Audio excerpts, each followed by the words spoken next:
Coucou à vous, j'espère que vous allez bien. Je vous retrouve ce soir pour vous filmer une vidéo qui va concerner mon bilan du mois d'avril et mes objectifs du mois de mai. Ce sont des vidéos que j'avais pris l'habitude depuis 2 mois de faire sur Instagram, mais il se trouve que quand les vidéos sont trop longues, Instagram semble les couper. J'ai vu quelques Instagrammeuses qui ont eu ce souci-là. Moi, le mois dernier, j'ai une vidéo qui est passée entière et une vidéo qui a été coupée, celle des objectifs du mois d'avril. Donc je trouve ça dommage de passer du temps à vous filmer des vidéos si au final je ne peux pas vous mettre le contenu en entier. Donc j'avais prévu de les faire sur YouTube le week-end dernier, puis le week-end là du 8 mai, et puis j'ai traîné, et en discutant avec l'une de vous hier sur Instagram qui m'a demandé si j'avais fait mes vidéos, je lui ai dit bah non, en gros j'avais un peu la flemme. Et comme elle m'a dit que ça l'aurait aidé, etc., moi ça m'a motivée de lire ça. Donc me voilà ce soir, après ma journée de travail, j'ai pris la pluie, j'ai eu chaud, le visage est un peu en fin de journée, il est presque 21h, mais c'est pas grave, je prends le temps de vous faire ça. Donc autant sur Instagram, je vous ai 2 vidéos, une bilan, une objectif. Là, je vais faire une première partie bilan et une seconde partie objectif, dans l'idée de faire quelques minutes sur chaque. Pour la partie bilan du mois d'avril 2022, donc en plus j'avais déjà tout préparé, j'ai même pas eu à repréparer, mais c'est juste j'avais eu un peu la flemme de le faire. Côté créativité, donc dans mes objectifs de l'année 2023, la créativité c'est de me sentir libre par rapport à ça. Donc côté créativité, aucun souci en avril. J'ai terminé la paire de chaussettes pour ma fille en début de mois. J'ai démarré les sockets Archiloa ou Archiloa Socks de Inky Atelier, mais qui sont en pause parce que j'ai fait une première fois le talon. J'ai rien compris, ça n'a pas du tout fonctionné. J'ai contacté la créatrice plusieurs fois déjà, je l'ai dérangée plusieurs fois. Elle m'a dit laisse-toi porter, je reviendrai t'aider. Bon, elle n'est pas revenue vers moi, donc il va falloir que je reprenne. Voilà. Mais pour l'instant, elles sont entre, entre d'autres projets, mais je les ai laissés de côté. J'ai terminé le châle pour ma belle-mère. Alors, l'avantage de YouTube, c'est que je peux faire un peu plus long qu'Instagram et je peux vous montrer les projets. J'ai terminé le châle pour ma belle-mère, donc c'est le châle saison de laine poudrée, que je vous le montre dans le bon sens. Dans des laines, que je dise pas de bêtises, laine de moute. Donc je ne vais pas détailler le projet, hein, là c'est juste pour vous montrer. Il est d'une douceur incroyable, c'est pour la fête des mères, donc je suis en avance et je suis très très contente. Enfin, en vrai je l'ai terminé le 1er mai, mais ça fait partie du mois d'avril. Qu'est-ce que j'ai fait d'autre? J'ai fait du crochet au mois d'avril tranquillement, j'ai fait des petites figurines de Pâques pour mes enfants, j'ai fait une chouette pour une collègue, j'ai fait un mini poulpe pour ma fille. Donc tout ça, ça roule. Et côté couture, j'ai cousu 2 plantins, donc 2 t-shirts plantins. J'ai acheté 2 jerseys chez Toto Tissu. Le samedi et le dimanche, les plantins étaient cousus, donc ça c'est efficace. Et puis j'ai enfin cousu le Haraldson Belt Bag, donc qui est le sac banane, la version du sac banane de chez Noodlehead. Donc j'essaierai de revenir peut-être vous en parler en détail. C'est un chouette patron en anglais. Je suis très contente. Moi ma version est très très colorée, mais au final depuis que je l'ai, je n'arrête pas de m'en servir. Donc c'est plutôt réussi. Voilà ma version. Donc avec des tissus que j'avais achetés chez Rascol. Ça, celui-ci, je l'avais déjà. La sangle et les fermetures, j'ai racheté. Puis à l'intérieur, vous avez une poche. Alors, qu'est-ce que j'ai? J'ai mon portefeuille, je ne sais plus lequel compagnon de chez Sacotin. J'ai des tickets de caisse, j'ai du gel hydroalcoolique, bien sûr. Vous avez une poche à l'intérieur, là, et vous avez une poche derrière. Et ça se met en bandoulière, et en fait, c'est hyper pratique. J'aimerais bien m'en refaire un en version plus sobre, parce que là, voilà, je le mets comme ça. Vous voyez, là, la version est pas très très sobre. Mais j'en suis fan. Donc voilà, donc j'étais contente de faire ce bilan aussi sur la couture, parce que ça faisait plusieurs mois que je cousais vraiment à un rythme plutôt bas. Et là, j'ai refait des projets, et j'en ai encore plus en route, donc ça, je suis vraiment très très contente. Côté couple, nous sommes partis en avril en vacances à 2, du lundi au vendredi. Donc on a eu quelques jours de tranquillité. On a retravaillé sur le fait de bien vérifier nos plannings le dimanche soir pour être à l'écoute des contraintes de l'un et de l'autre. Donc ça fonctionne bien. On n'a pas refait notre carnet dont je vous avais parlé, là, le carnet de couple de Save Your Love Date. Ça fait 2 mois qu'on ne le fait pas, donc peut-être qu'on va reprendre, donc je sais pas. Mais ce temps de vacances nous a permis de nous poser, d'échanger, d'avoir du temps ensemble, et puis voilà, l'un à côté de l'autre sans forcément se parler, mais d'être aussi se reposer, d'être au calme. On a marché, on a fait des balades, c'était très profitable. Côté développement personnel, même si c'est un bien grand mot, j'ai eu début avril mon coaching avec Audrey pour discuter de quelques problématiques que je n'arrivais pas à dépatouiller moi-même. Donc on a mis le doigt sur plusieurs choses, dont une qui est ma relation à l'ambition, qui est plutôt négative, alors que finalement, je serais quand même peut-être quelqu'un qui a de l'ambition, sauf que je mets beaucoup de négatif derrière ce mot d'ambition. Donc tout ça, c'est en train de maturer dans mon cerveau, de cogiter. Donc je travaille sur ça. Enfin, je travaille pas dessus. Je laisse mon cerveau tranquille et je ferai un point dans quelques temps. Et de quoi on avait parlé d'autre? Oui, de l'affirmation et du fait d'affirmer mes opinions. Donc ça, c'est pareil. Audrey m'a donné des astuces. On a cherché à démêler un petit peu tout ça. Donc de ce côté-là, j'ai avancé avec le coaching d'Audrey. Après, dans les faits, courant avril, j'ai pas vu forcément de gros changements ou de grosses avancées. Mais bon, je sais que c'est des choses qui prennent du temps. Dans mes autres objectifs du mois d'avril, je voulais donc me remettre à cuisiner correctement et à manger moins de sucre. Donc là, je suis sur un objectif 0 sucre, le plus de journées par semaine. Ça fonctionne pas mal.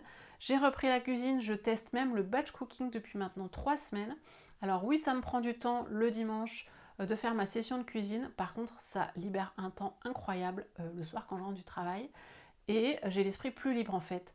Le temps global sur la semaine à cuisiner, je pense qu'il est identique si je cuisinais tous les soirs ou tout condensé le dimanche matin.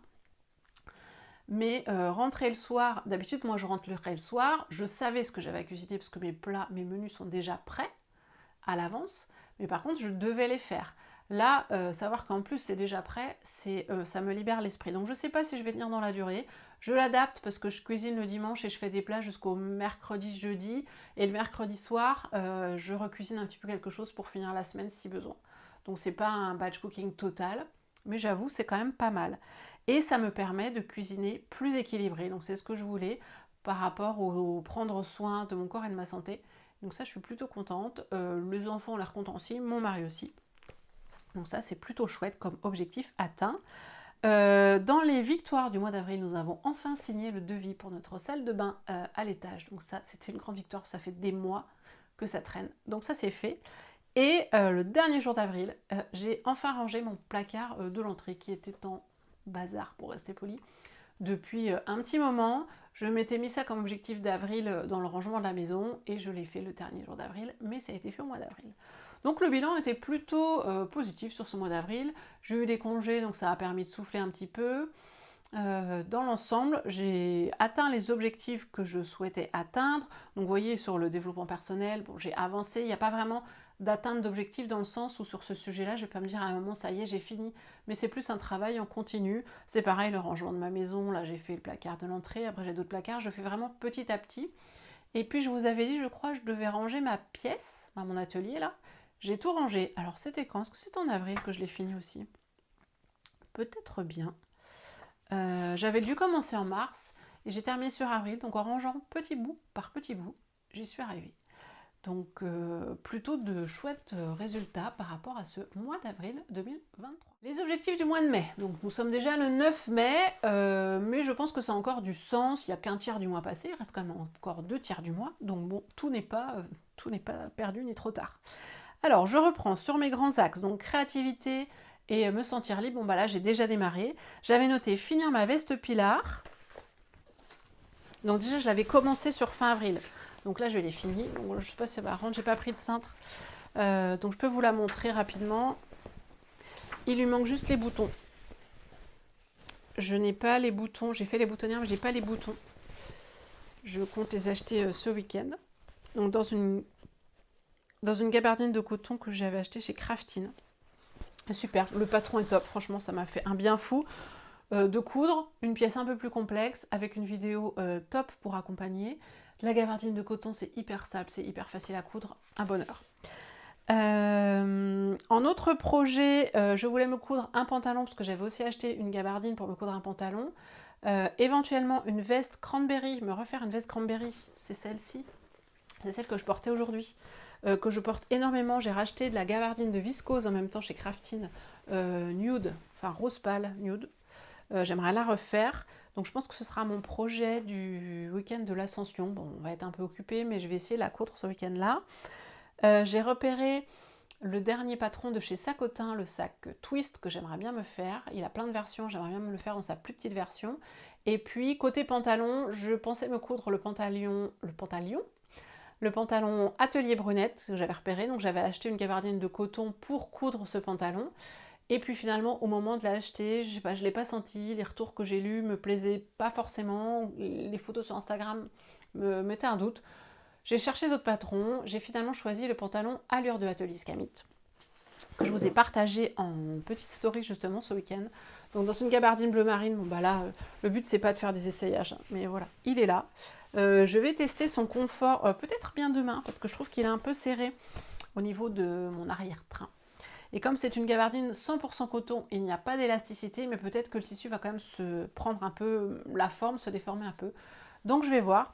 C'est un très bon patron. Sur la vidéo, moi j'aurais des choses à redire.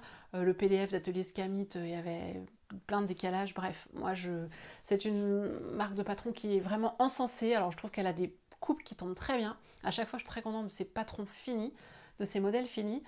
Par contre, dans la méthode de partage, etc. Bref, bon, je ne suis pas là pour parler de ça, mais je ne regrette pas, par contre. Le rendu est top. J'aimerais finir ma Cumulus Blues. Vu que je n'ai plus d'autres projets sur mes aiguilles, enfin j'ai les sockets mais qui sont en pause, je suis à fond dessus, donc j'ai fini le corps la semaine dernière. Là j'ai fini la moitié d'une manche, donc j'aimerais bien finir la Cumulus Blues. Je peux vous la montrer, elle a avancé. Tac. Cette couleur en plus, ça ira bien avec le pantalon, ça ira bien avec plein de choses. Donc voilà, j'en suis là à la moitié de la manche. Vous voyez, j'ai commencé les diminutions de la manche. Donc ça devrait être plutôt sympa. Une fois que ce sera fini, me remettre au socket côté tricot bien sûr, parce qu'il va falloir quand même que j'avance. Et puis en crochet, bah là vu que je suis à fond sur le tricot, j'ai un peu lâché le crochet. Je me suis acheté un autre livre de Socroche sur les plantes, pour crocheter des plantes. J'ai commencé et je trouve ça, j'accroche moins que les petits personnages. Alors bon, il va falloir que je persévère, mais là c'est tout ce que j'ai refait en crochet, j'ai rien refait d'autre. J'ai repéré par contre, alors ça c'est malheureusement quand on regarde plein de podcasts ou Instagram, on est souvent tenté. Je suis le podcast et le compte Instagram d'ailleurs de Stéphaline Made, et dans sa dernière vidéo, elle a posté un châle qu'elle est en train de réaliser en crochet. Et pour moi, un châle en crochet, ça faisait forcément un peu vieillot. Et là, le châle est vraiment, je trouve, très très joli. La laine est très très belle. Sur le coup, je me suis dit, oh, j'achète tout ce qu'il me faut, le patron, la laine. Je me suis raisonnée, j'ai rien acheté pour l'instant. Mais ça me tente bien quand même de tester un châle en crochet pour faire d'autres choses que les personnages. Donc ça, ce sera à suivre. Ce sera peut-être pas forcément sur mai, mais pourquoi pas, si l'envie me prend, pourquoi pas. Côté créativité, j'ai en plus ce week-end un marché au tissu qui vient à Bourges. Donc Tissé et Addis sont là samedi, dimanche. Moi, je vais y aller, je pense, samedi matin, si j'arrive à m'organiser pour y aller. Donc j'aimerais bien trouver les boutons pour ma veste Pilar. J'espère qu'il y aura un peu de mercerie. Regarder quelques tissus pour le sac Twist par exemple. On va faire un petit tour et puis se faire plaisir, parce que finalement j'achète plus trop de tissus. Enfin beaucoup moins qu'à une période. Donc ça fera toujours plaisir. Côté objectif couple, et bien écoutez, continuez l'écoute, continuez la gestion du planning comme on le fait, donc chaque dimanche soir, faire le point sur qui fait quoi dans la semaine, essayer d'être un maximum cohérent avec ce qu'on a à faire et l'un et l'autre, s'apporter du soutien, parce que les journées ne sont pas forcément toutes faciles, et des fois on a tendance un peu à oublier que l'autre aussi n'a pas des journées toujours faciles, et puis peut-être reprendre le carnet. Bon, on l'a pas fait, mais ce serait quand même bien, puisque je l'avais acheté, ce fameux carnet, mais continuer dans cette optique. On n'a pas de temps à deux dédié sur ce mois de mai, je réfléchis. Alors il y a un midi par semaine où on mange ensemble, tous les deux, donc on l'a fait la semaine dernière, normalement on devrait arriver à le faire cette semaine, donc ça c'est aussi du temps qu'on se consacre, et c'est vraiment très appréciable. Donc c'est continuer dans cette voie. Côté développement personnel, je ne vais pas forcément faire un gros travail suite au coaching, genre je me pose et je réfléchis à toutes les situations qui sont passées pour voir, essayer de comprendre les choses. Là, je suis plutôt dans l'optique de me laisser vivre sur ce sujet-là et de laisser ma réflexion évoluer sur l'ambition, sur l'affirmation de soi, etc. Côté lecture liée au développement personnel, j'avais fini kilomètre zéro, je ne sais plus, en mars ou avril. Et là, je suis en train de relire le livre de Ryder Carroll sur le bullet journal. Donc c'est quand même lié au développement personnel parce que ça m'aide vraiment à tenir mon bullet journal, enfin pas à jour, mais à le développer et à le créer comme j'en ai besoin. Donc ça c'est top. Et puis voilà, pas de gros objectifs sur ce sujet-là en mai, plutôt me laisser vivre et puis voir ce que ça donne. Et puis dans les autres objectifs, alors dans les rangements de la maison, mois de mai ce sera le rangement de la salle de bain, j'aimerais bien ranger mes placards, que je range régulièrement, à chaque fois je me dis oh faut que ça reste comme ça, mais ça redevient bien sûr le bazar, mais bon, ça c'est comme tous mes placards, ici j'ai toujours été comme ça. Me bouger, faire des sorties vélo, donc ça on a repris un petit peu, j'ai cru que mon cœur allait lâcher, donc, mais je sais que ça me fait du bien, parce que je n'ai rien repris comme sport depuis plusieurs mois, donc ça me fait du bien de faire du vélo autour de chez nous, quitte à aller se balader même un peu plus loin. On a des balades au bord de la Loire, pas trop loin, donc ça pourrait être, je pense qu'à l'ascension on va essayer de se bouger un peu à la journée. Continuer mes efforts sur la cuisine, sur l'alimentation, donc le batch cooking et le zéro sucre. Et puis continuer aussi la lecture, j'ai pris le pli de relire tous les soirs. Il y a des périodes où j'arrête, mais là, alors c'est pas que je me force, mais je pose le téléphone ici. Je laisse aussi ma tablette ici, donc je ne suis pas tentée de regarder soit une série, soit de regarder Instagram au lit. Je n'ai que ma liseuse, donc si je suis pas trop fatiguée, je lis. Et même si je suis un peu fatiguée, je lis au bout d'une page, bon, je dors sur le truc. Mais voilà, et là c'est de la lecture totalement loisir. Ça n'a rien à voir avec le développement personnel. Le soir, je ne m'embête pas avec ça. Voilà pour mes objectifs du mois de mai. Ils seront partagés, j'espère, assez rapidement. Je vais vous monter la vidéo, je l'espère, au plus vite, même si c'est sur YouTube et que sur YouTube, dans ma tête, ça va être compliqué parce qu'il faut exporter, parce qu'il faut mettre une description, parce qu'il faut une vignette, etc. Je vais essayer de me simplifier la vie parce que je souhaite vraiment vous partager ces deux petites séquences. En plus, j'ai pris le temps de les faire ce soir. Donc je n'ai plus qu'à les partager. Je vais essayer de faire ça demain sur mes pauses pendant le télétravail. Et puis n'hésitez pas à venir me dire en commentaire si ces vidéos vous aident, vous rassurent, vous motivent, vous font peur aussi. Je sais qu'il y a des personnes qui se sentent parfois découragées quant à entendre des objectifs, parfois comme ceci, mais moi ça m'aide fortement. Juste un petit truc que j'avais envie de vous partager. Si vous avez envie d'entendre parler du bullet journal, parce que moi je vous en parle, mais voilà, je suis fan, j'en fais depuis 2016 maintenant, 2017. Donc je suis fan, ultra fan, je ne lâche plus et je le réexploite même de plus en plus en relisant le livre. J'ai entendu Christelle, je crois, de Tricot et Stitch, qui en parle dans plusieurs vidéos. Alors il faut remonter sur quelques vidéos en arrière où elle explique comment elle a découvert ça et comment ça lui a un peu, pas sauvé la vie, mais elle en parle avec des mots tellement élogieux. Je la connais pas du tout, mais j'avais envie de l'embrasser pour parler du bullet journal dans des termes si élogieux, à la fois simple parce que c'est très compréhensible la façon dont elle en parle, et puis elle en parle aussi de façon à faire comprendre que c'est vraiment une méthode d'organisation, une méthode aussi d'accompagnement de soi, si on veut, de développement personnel, si on va aller jusque-là, et ça n'a rien à voir avec de la créativité, du dessin, des couleurs ou autre. Donc voilà, si vous avez envie, j'essaierai de vous mettre le lien dans la barre d'infos Tricot et Stitch. Voilà, c'était pour ma petite parenthèse bullet journal. Sur ce, je vous souhaite un très beau mois de mai, même s'il est déjà commencé. On se retrouve, je l'espère, fin mai, début juin, pour la suite de ces bilans et objectifs. A très vite, prenez soin de vous.